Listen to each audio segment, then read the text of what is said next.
Good morning, student. How are you all?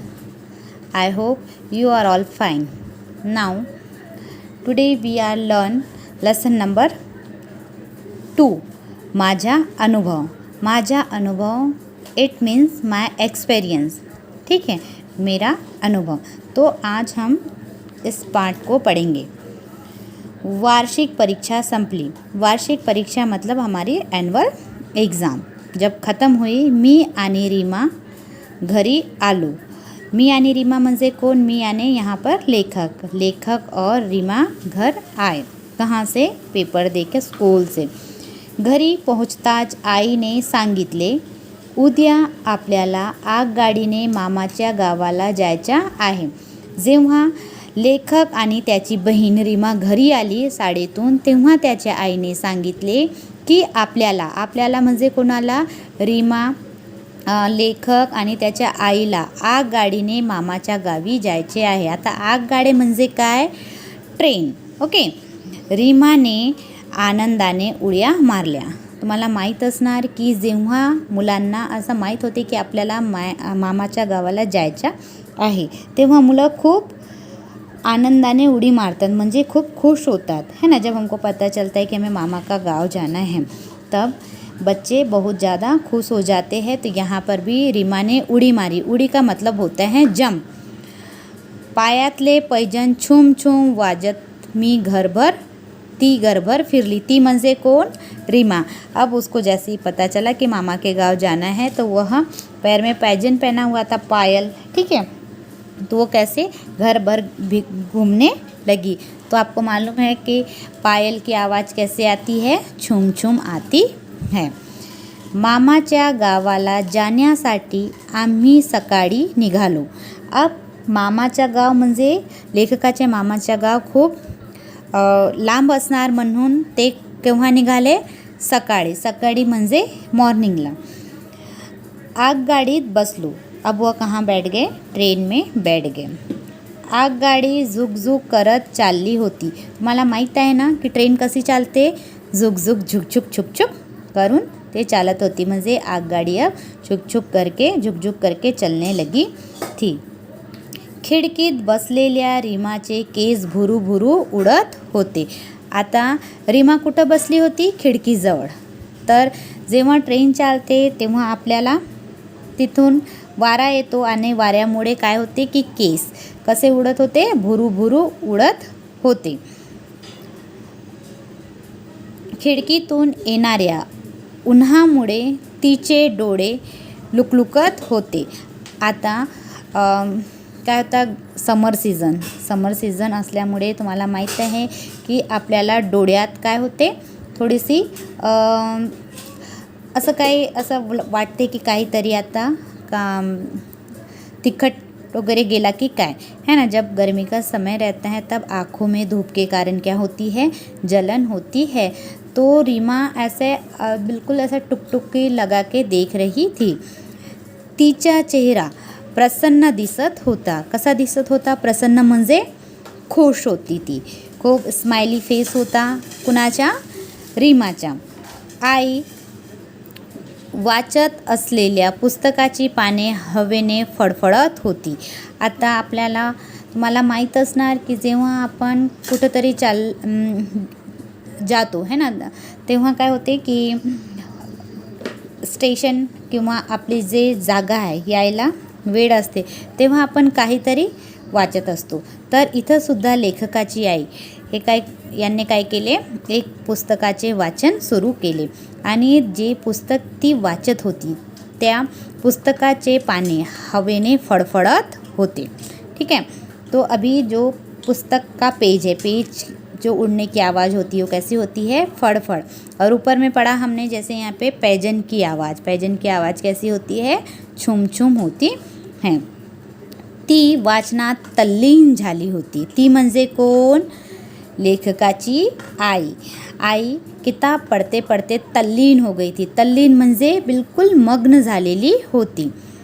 ती खिडकीतून बाहेर पाहू लागलो. मी म्हणजे लेखक. अब यह खिड़की से बाहर झाँकने लगा.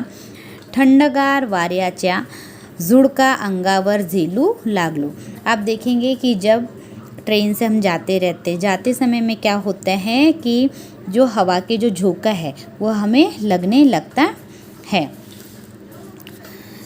तेवढ्यात माझे लक्ष माझ्या शेजारी बसलेल्या मावशीकडे गेले। अचानक से क्या होता है कि लेखक के पास में एक लेडी बैठी थी, ठीक है। अचानक से लक्ष्य म्हणजे त्याचा ध्यान है ना, ध्यान जाता है। त्याच्या मांडीवर बसलेले छोटेसे बाळ माझ्याकडे पाहून खुदकून हसले।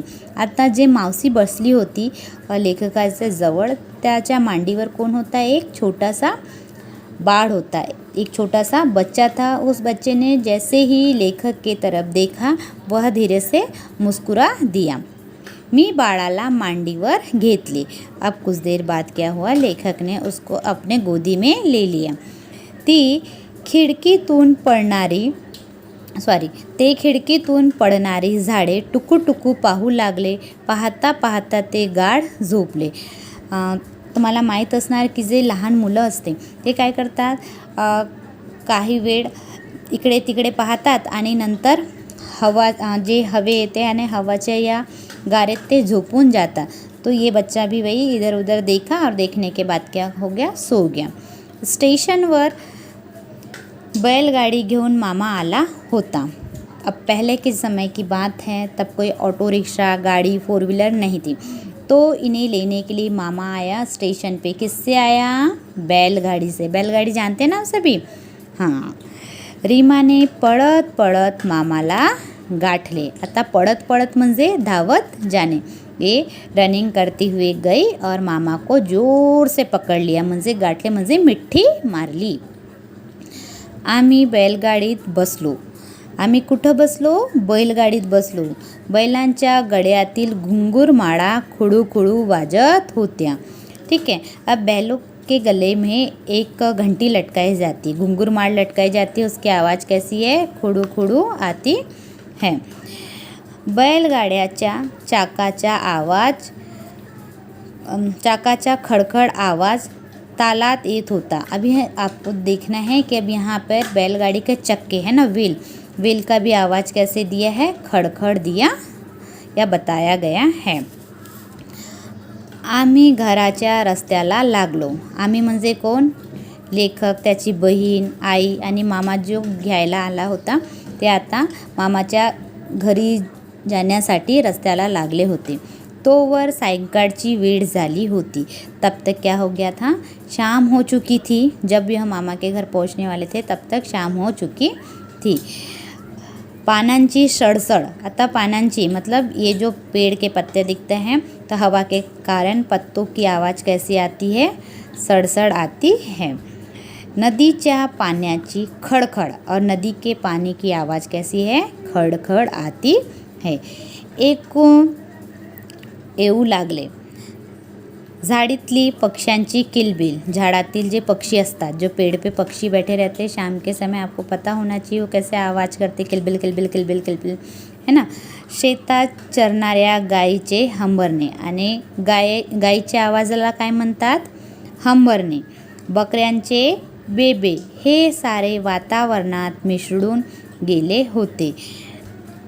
तो आप देखेंगे शाम के समय गाय घर आने के लिए हंबरने लगती है, बकरी में में करके चिल्लाने लगती है। शाम पे पक्षी जब बैठे रहते हो किलबिल करने लगते हैं। यह जो सारी आवाज़ है ये वातावरण में कैसी हो गई थी, घुल मिल गई थी।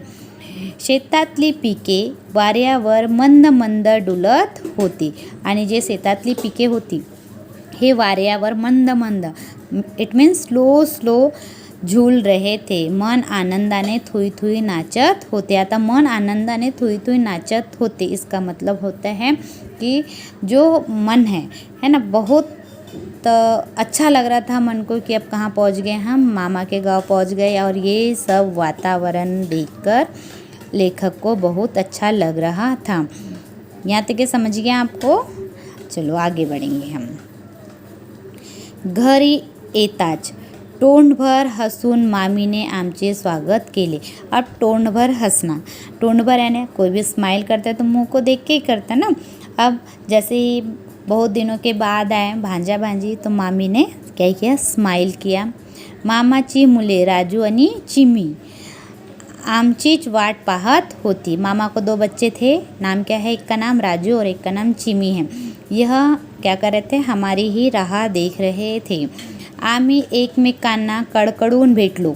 और वह दोनों क्या किया, दोनों ने बहुत दिन के बाद मिले, एक दूसरे को मस्त चिपक गए और अच्छे से मिला.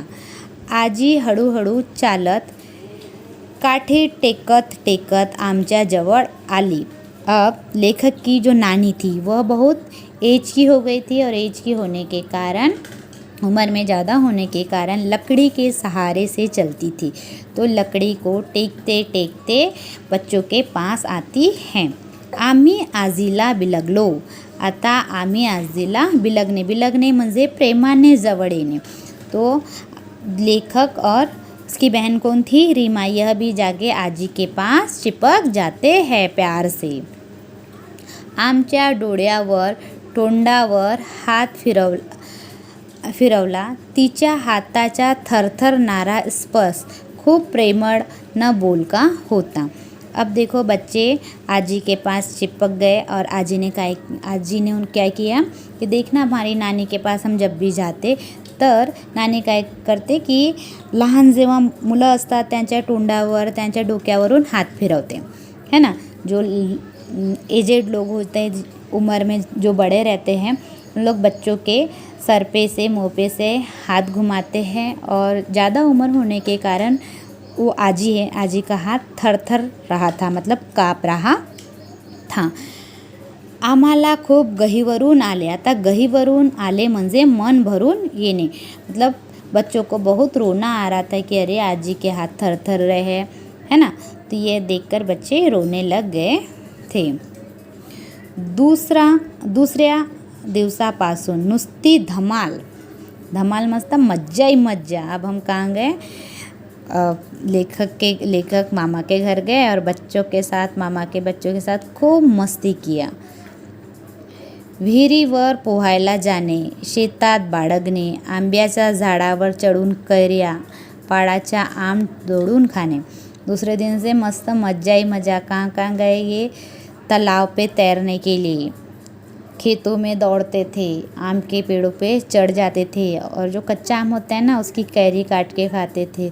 और जब आम पकने वाला रहता है तब आम को पाड़ आता है ना, वो पाड़ का आम बहुत मीठा लगता है, तो वह भी तोड़ के खाते थे.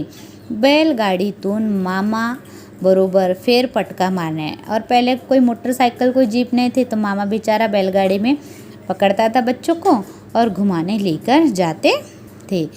आज शेतावर तर उद्या आमराईत. मामा बरोबर फिरायला जाने. तो कभी खेत में जाते थे तो कभी आमराईत. अब आमराईत लास्ट ईयर पढ़ाया था आपको, अमराई यानी क्या, है ना. जब आम के पेड़ कतारों में लगे रहते हैं, है ना, आम के पेड़ पंक्ति में लगाना, उसी को क्या कहा जाता है, अमराई कहा जाता है. तो ये बच्चे अमराई में घूमते थे. रोज मज्जाच मज्जा. आमची सुट्टी कधी संपली ते आम्हाला समजलेच नाही. आम्ही परत गावी आलो. अब देखो, जहाँ खूब मस्ती धमाल रहती है ना, छुट्टी कब ख़त्म हो जाती है पता ही नहीं चलता है ना. तो यहाँ पर भी सेम यही हुआ कि लेखक की रीमा की छुट्टी कब ख़त्म हो गई कुछ पता नहीं चला. तो ये पार्ट आपको समझ में आ गया होगा. ओके, आपको इसके क्वेश्चन आंसर और जो भी क्वेश्चन आंसर है बुक में दिए, इसका जो स्वाध्याय है ये सब मैं आपको एक PDF के रूप में दे दूँगी. Okay, bye, God bless you, have a nice day.